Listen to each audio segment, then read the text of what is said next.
Tayo'y naninirahan sa isang mundong malawak ang komunikasyon. Mundong malawak ang kaalaman at maraming makabagong teknolohiya.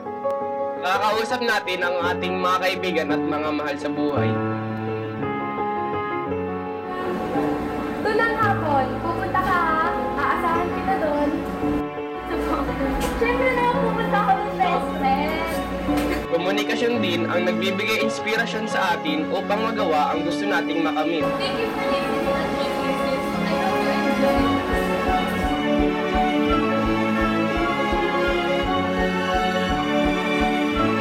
Uy, babe, kailan po? Kailan na lang tayo baka?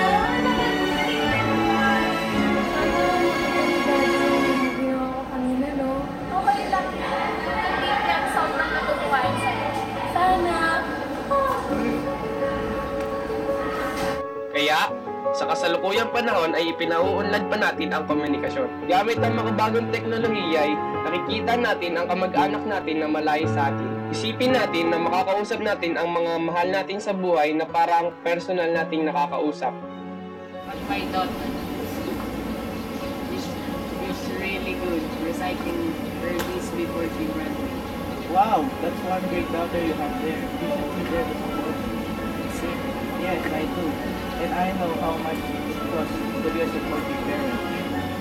Thank you, sir. I will never waste my time. Ang komunikasyon ay nagpapaligay sa atin, nagbibigay pag-asa at nagbibigay ng inspirasyon.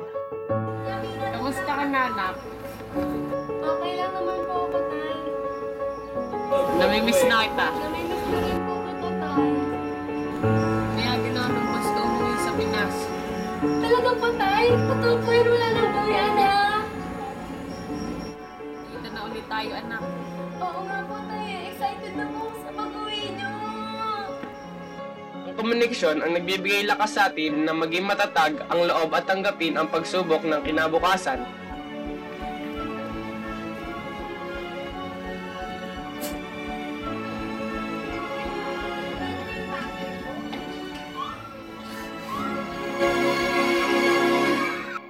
Hindi nakita.